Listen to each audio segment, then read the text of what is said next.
Omuwandiisi w'enkalakalira mu minisitule y'ebyobulamu Dr. Diana Atwine awadde bannayuganda amagezi ku ngeri gye basobola okwewalamu obulwadde bwa Ebola obwazinda eggwanga. Ebola gwe tulina wa bika bisatu nga waliwo ow'ebundibujjo. Ebola w'e Zaire nga mu kiseera kino gwe tulina yewe Sudaani. Alambuludde ku bubonero bwa Ebola omuli okuluma omutwe, ennyingo, okutanaka embiro ng'okuvaamu omusaayi mu bitundu by'omubiri eby'enjawulo ki ekisembayo. Obulwadde buno bw'obujjanjaba nga bukyali oli najja mu ddwaliro nga bukyali nga tannaba kufuna complications ezo ez'okuvaamu omusaayi, obulwadde buno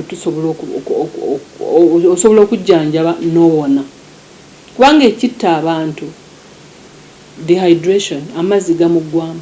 Obubonero bwa Ebola tebwawukana nnyo na bwa musujja era agamba nti tosaanye kutambula yadde okukyala bw'obeera obufunye. Abantu baffe abalina obulwadde buno bwa Ebola mu Kampala wano bwava ku muntu omu eyajja n'adduka e Kasanda n'ajja wano.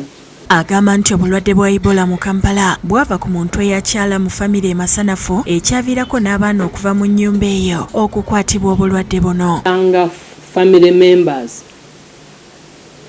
n'abeera nabo mu nnyumba, abantu abo bonna mu nnyumba bonna ne bakwatibwa Ebola, n'asiiga abaana ne batwala obulwadde ku masomero. Agamba balwadde okugenda malwaliro ag'obwannannyini nakyo kyongedde mu kubusaasaanya. Okugenda mu private clinics kyongedde obulwadde buno okubuna ne mu basawo baffe aba private.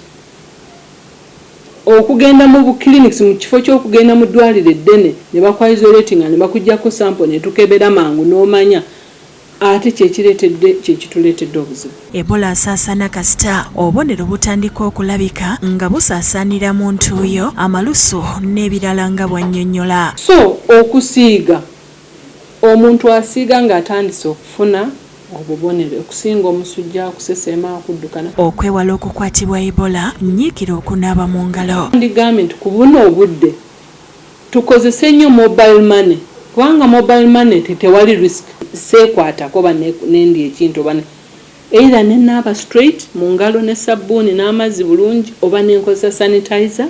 Alambuludde ne ku nteekateeka ey'okugema abantu ku bulwadde buno nga baakutandikira ku basawo n'abantu mu bitundu obulwadde buno gye buli.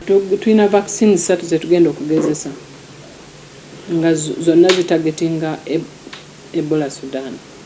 Tugenda kutandika n'abasawo baffe kuba be bali ku high risk ne community eziri affected nnyo kati nga Kasanda ne Mubende.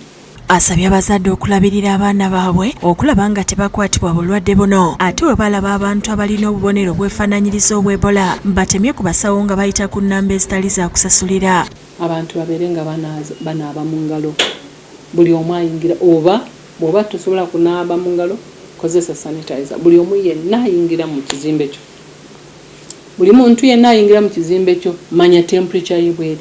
Agamba nti tebagenda kuggala kibuga Kampala naye abantu balina okuba obulindaala. Era tetupulaninga kusiba Kampala.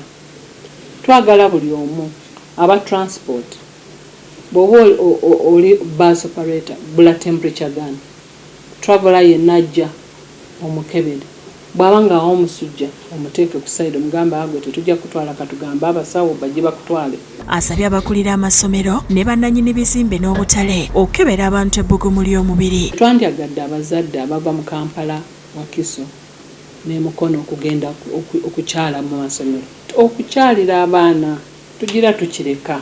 Download the app on App Store or Google Play Store now. Vision Digital Experience, the future of media.